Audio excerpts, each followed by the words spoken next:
నమస్కారం. ఆంధ్రతేజీ న్యూస్ కు స్వాగతం. తాడేపల్లిగూడెంలో ఛత్రపతి శివాజీ మహారాజ్ విగ్రహావిష్కరణ మహోత్సవం అత్యంత వైభవంగా జరిగింది. హిందూ బంధువుల జయ ధ్వానాలు, భారత్ మాతాకి జై అనే నినాదాల మధ్య పట్టణంలో ఒక పండుగ వాతావరణం ఏర్పడింది. తాడేపల్లిగూడెంలో శివాజీ ఉత్సవ కమిటీ ఆధ్వర్యంలో నూతనంగా ఏర్పాటు చేసిన వీర శివాజీ విగ్రహాన్ని కేంద్ర ఉక్కు, భారీ పరిశ్రమల సహాయ శాఖ మంత్రి భూపతిరాజు శ్రీనివాస్ వర్మ, తాడేపల్లిగూడు ఎమ్మెల్యే బుల్లిశెట్టి శ్రీనివాస్ మరియు ఆర్ఎస్ఎస్ సీనియర్ శ్యామ్ కుమార్ జీ సంయుక్తంగా ఆవిష్కరించారు.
ఈ సందర్భంగా కేంద్ర మంత్రి శ్రీనివాస్ వర్మ గారు మాట్లాడుతూ, నేడు ప్రధాని నరేంద్ర మోడీ నాయకత్వంలో కేంద్రం అనుసరిస్తున్న సబ్కా సాత్ సబ్కా వికాస్ నినాదానికి శివాజీ మహారాజ్ పాలనే చారిత్రక ఆదర్శనీయమని కొనియాడారు. బానిసత్వ చీకటిలో మగ్గుతున్న ప్రజల్లో ఆత్మగౌరవం రగిల్చిన సూర్యుడు శివాజీ మహారాజ్ అని ప్రశంసించారు. శివాజీ మహారాజు అనేటువంటి వ్యక్తి ఒక రాజుగా మనం కూడా చూడాల్సినటువంటి అవసరం లేదు. ముందుగా ఆయన ఒక హైందవ సామ్రాజ్యాన్ని స్థాపించడానికి ఆయన చేసినటువంటి ఆలోచన, ఆయన యొక్క స్ఫూర్తి, ఆయన రగించినటువంటి అగ్ని జ్వాలని మనంతా కూడా ఆదర్శంగా తీసుకోవాల్సినటువంటి సందర్భం అని ఈ సందర్భంగా మీ అందరికీ కూడా తెలియజేస్తున్నాం. చీకటి బ్రతుకుల్లో మొగ్గుతున్నటువంటి ప్రజల్ని చైతన్యపరిచి ఆత్మగౌరవాన్ని, స్వేచ్ఛాకాంక్షని కూడా రగించినటువంటి వ్యక్తి, స్ఫూర్తినిచ్చేటువంటి వ్యక్తి శివాజీ మహారాజ్ అనేటువంటి విషయాన్ని సందర్భంగా మనం స్ఫూర్తిగా తీసుకోవాలి.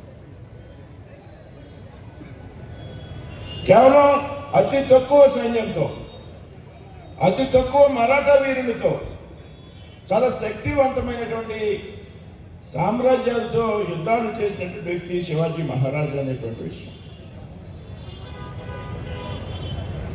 యుద్ధానికి శక్తియే కాదు, యుక్తి కూడా కావాలని నిరూపించినటువంటి వ్యక్తి. ఆత్మవిశ్వాసం ఉంటే మనకి ఆకాశమే హల్చల్ నిరూపించినటువంటి వ్యక్తి శివాజీ మహారాజ్ అనేటువంటి విషయం మనంతా కూడా గమనించాలి. తనకున్నటువంటి అతి తక్కువ శక్తి సామర్థ్యాలతో చాలా శక్తివంతమైనటువంటి సైన్యాన్ని నిరోధించినటువంటి వ్యక్తి శివాజీ మహారాజ్. అటువంటి శివాజీ మహారాజ్ యొక్క విగ్రహాన్ని వేళ మనం తాడేపల్లిగూడెంలో నెలకొల్పుకోవడం అనేది మనందరికీ కూడా గర్వకారణం అనేటువంటి విషయాన్ని సందర్భంగా చెప్తాం. ఇవాళ హైందవ దేశం భారతదేశంలో ఇవాళ హిందువుల యొక్క ఉనికిని కోల్పోయినటువంటి ప్రమాదాన్ని మన గతంలో చూసాం. హిందువుల యొక్క ఐడెంటిటీకి ప్రశ్నార్థకంగా మారినటువంటి సందర్భాన్ని మనంతా కూడా చూసాం గతంలో. సెక్యులర్ రాజ్యం పేరుతో, లౌకిక రాజ్యం పేరుతో ఈ దేశంలో హిందూ తత్వాన్ని నిర్వీర్యం చేసేటువంటి ప్రయత్నం గతంలో జరిగితే ఏదైతే రాష్ట్రీయ స్వయం సేవక్ లాంటి సంస్థలు, విశ్వ హిందూ పరిషత్ లాంటి సంస్థల యొక్క సహకారంతో వారు చేసినటువంటి కృషి కారణంగా నరేంద్ర మోడీ లాంటి నాయకులు ప్రధానమంత్రి అయిన కారణంగా ఇవాళ భారతదేశంలో హిందువుల అస్తిత్వం నిలబడింది అనేటువంటి విషయాన్ని మనంతా కూడా గ్రహించాలి. చేసి ఇస్తున్నారు. దీనికి పునాది శివాజీ మహారాజ్ అనేటువంటి విషయంలో ఏమాత్రం కూడా అనుమానం. ఆనాడు శివాజీ మహారాజు యొక్క ఆలోచన విధం ఏదైతే ఉన్నదో, ఆయన యొక్క స్ఫూర్తి ఏదైతే ఉన్నదో దానికి అనుగుణంగా ఇవాళ కేంద్రంలో నరేంద్ర మోడీ గారి నాయకత్వంలో పాలన కొనసాగుతుంది అనేటువంటి చెప్పేటువంటి విషయంలో ఏమాత్రం కూడా అనుమానం లేదనేటువంటి విషయాన్ని సందర్భంగా చెప్తాం.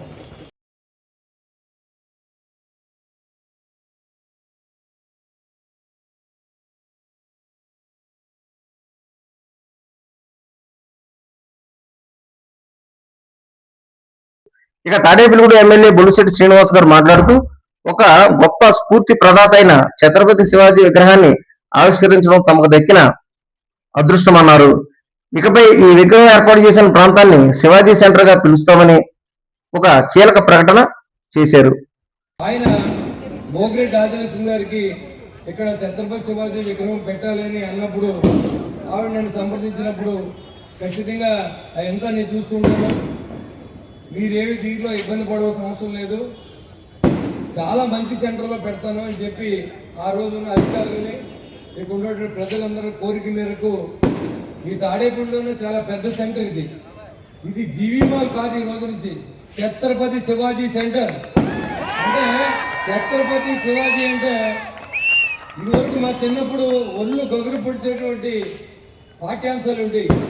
మన దురదృష్టం అదృష్టం నాకు తెలియదు, కానీ పిల్లల మార్కులు, పిల్లల చదువులు, పిల్లల ఉద్యోగాలు, పిల్లల జీతాలు తప్ప దేశ చరిత్రని స్వతంత్రం రావడానికి ఎంతమంది ప్రాణత్యాగం చేశారన్నది మర్చిపోయిన సందర్భంలో మళ్ళీ తాడేపల్లిలో విగ్రహావిష్కరణప్పుడు ఈ ప్రస్తావన తీసుకొచ్చిన గురువు గారు శ్యామ్జీ గారు మేము ఎప్పుడు మిమ్మల్ని స్ఫూర్తిగా తీసుకున్నాం సార్. ఎందుకంటే ఈ విగ్రహం ఆవిష్కరించడం కోసం కాదు, ఒక మహా వ్యక్తిత్వాన్ని, ఒక యుగ పురుషుడిని, ఒక స్ఫూర్తి ప్రదాతని స్మరించుకోవడానికి ఇక్కడ మనంతా కూడా కలిసామని చెప్పి కూడా మీకు తెలియజేస్తూ ఉన్నా. ముఖ్య వక్తగా ఇచ్చేసిన సీనియర్ ఆర్ఎస్ఎస్ నాయకులు ఏలే శ్యామ్ కుమార్జీ మాట్లాడుతూ ప్రతి ఒక్కరూ శివాజీ జీవితాన్ని ఆదర్శంగా తీసుకుని సనాతన ధర్మ రక్షణకు పాటుపడాలని పిలుపునిచ్చారు. ఈ చారిత్రాత్మక కార్యక్రమంలో బీజేపీ రాష్ట్ర అధికార ప్రతినిధి శ్రీమతి ముల్లపూడి రేణుక, జిల్లా అధ్యక్షురాలు శ్రీమతి అయినంపూడి శ్రీదేవి, రాష్ట్ర కార్యదర్శి శ్రీమతి భోగిరెడ్డి ఆదిలక్ష్మి, జిల్లా ప్రధాన కార్యదర్శి కలిగిది వినోద్ వర్మతో పాటు కూటమికి చెందిన జనసేన, టీడీపీ, బీజేపీ నాయకులు, ఉత్సవ కమిటీ సభ్యులు మరియు పట్టణ ప్రజలు భారీ సంఖ్యలో పాల్గొన్నారు. కానీ 1975 సంవత్సరంలో రెండో వైపున ఇందిరాగాంధీ ప్రజాస్వామ్యాన్ని కాలరాచి నిరంకుశత్వాన్ని ప్రారంభం చేసినటువంటి రోజు 1975 రోజు, ఈ రోజే జూన్ 25వ తేదీ. కాబట్టి ఆ రోజున శివాజీ మహారాజ్ ప్రజల్ని కాపాడడం కోసము, ధర్మాన్ని రక్షించడం కోసం ప్రజాస్వామ్య పాలనను ప్రారంభం చేస్తే స్వతంత్ర భారతంలో వచ్చినటువంటి నాయకులు, ప్రభుత్వాలు ప్రజాస్వామ్యాన్ని కాలరాచే ప్రయత్నం చేశారు. ఇది మనం గుర్తించాల్సిన విషయం. అందుకనే ఈ రోజు శివాజీ మహారాజుకు పట్టాభిషేకం మనం చేశాం. శివాజీ మహారాజ్ జన్మించినటువంటి సమయంలో దేశంలో అత్యంత దారుణమైనటువంటి పరిస్థితులు ఉన్నాయి. మహమ్మదీయుల యొక్క పాలన కొనసాగుతుంది. అత్యంత క్రూరమైన పద్ధతిలో హిందువులను హతమారుస్తూ, ఊచకోతకొస్తూ, రక్తపాతము సృష్టిస్తూ, హిందూ దేవాలయాలన్నీ కూడా, మందిరాలన్నీ కూడా ధ్వంసం చేస్తూ, హిందూ సాధువులను, సన్యాసులను, మఠాధిపతులను, పీఠాధిపతులను ఊచకోతలు పోస్తూ, సాధారణ హిందువులు బ్రతికేటువంటి స్థితిలో లేదు ఆ రోజు పరిస్థితి. కనీసం నేను హిందువును అని చెప్పుకోవడానికి ఆ పరిస్థితి లేదు ఆ రోజున. మనం ఊరేగింపులు జరుపుకోవడానికి వీలు లేదు, పండుగలు జరుపుకోవడానికి వీలు లేదు, మనం బొట్టు పెట్టుకోవడానికి వీలు లేదు, జుట్టు పెంచుకోవడానికి వీలు లేదు. అట్లాంటి అతి కఠినమైనటువంటి పరిస్థితుల్లో హిందువుల రోజున ఔరంగజేబ్కు లేదా ముస్లిం యొక్క సల్తనత్కు వ్యతిరేకంగా పోరాటం చేశారు. హిందూ మహిళలకు రక్షణ లేదు, హిందూ దేవాలయాలు, హిందూ దుకాణాలు ధ్వంసం చేస్తూ లూటీలు చేస్తున్నారు, హిందూ ఇల్లు తగలబెడుతున్నారు ఎక్కడికంటే అక్కడ. కాబట్టి ఈ విధమైన అత్యంత ఘోరమైన పరిస్థితుల్లో ఆ రోజుల్లో హిందువులు జీవించారు. కానీ మతం మారలేదు, వెనక్కి తిరగలేదు, పోరాటం చేశారు. మా స్వతంత్రాన్ని కాపాడుకుంటాము అని చెప్పేసి పోరాటం చేశారు. ఈ రోజున కూడా మన దేశంలో ఇట్లాంటి పరిస్థితే ఉంది. మన దేవాలయాలకు రక్షణ లేదు, మన మహిళలకు రక్షణ లేదు, లవ్ జిహాద్ జరుగుతూ ఉంది. అనేక మంది హిందూ అమ్మాయిలను ఎత్తుకొని పోయి పెళ్లిళ్ళు చేసుకుని వాళ్ళ ద్వారా ముస్లిం సంతానాన్ని కంటున్నారు.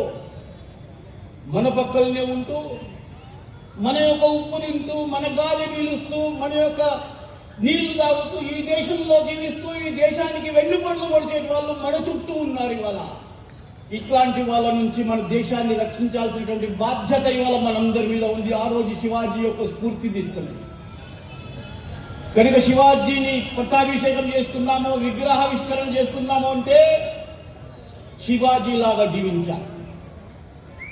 ఆ రోజున శివాజీ ఏ విధంగా పోరాటం చేశాడు, ఒంటరి వాడు. మొత్తము దేశంలో పరిస్థితి విపరీతంగా ఉన్నప్పటికీ శివాజీ ఒక్కడే నిలబడ్డాడు. శివాజీ దగ్గర డబ్బు లేదు, శివాజీ దగ్గర రాజ్యం లేదు, శివాజీ దగ్గర ఆయుధాలు లేవు, శివాజీ దగ్గర సైన్యం లేదు, శివాజీ రాజు కూడా కాదు. శివాజీ ఒక్కడు నిలబడ్డాడు. ముస్లిం యొక్క ప్రభుత్వానికి వ్యతిరేకంగా, క్రూరత్వానికి వ్యతిరేకంగా సాధారణ ప్రజల నుంచి సైన్యాన్ని తయారు చేశాడు. మావలీలు అనబడేటువంటి చదువు రానటువంటి వాళ్ళు రోజు కూలీ చేసుకుంటే కానీ, అంటే రెక్కాడితే కానీ డొక్కాడు, అట్లాంటి పరిస్థితుల్లో ఉన్నటువంటి ప్రజల్ని సంఘటితం చేసి వాళ్ళలో దేశభక్తిని నింపి వాళ్ళలోంచి సైన్యాన్ని తయారు చేశాడు. కనుక ఆ స్ఫూర్తిని మనం తీసుకోవాలి. మేము దేశం కోసం పని చేయడానికి, హిందుత్వం కోసం, ధర్మరక్షణ కోసం నిలబడడానికి మేము చాలా బీదవాళ్ళమండి అని చెప్పి వాళ్ళు చెప్పే అవకాశం మనకి లేదు. ఎందుకంటే ఆ రోజుల్లో రెక్కాడితే కానీ డొక్కాడేటువంటి వాళ్ళు వీర సైనికులుగా నిలిచారు. అందుకనే శివాజీ మహారాజ్ ఇంత పెద్ద సామ్రాజ్యాన్ని స్థాపించాడు. దయచేసి ఆంధ్రతేజం న్యూస్ ఛానల్ను లైక్ చేసి సబ్స్క్రైబ్ చేయండి. మరికొన్ని వీడియోల కోసం మీ ఆంధ్రతేజం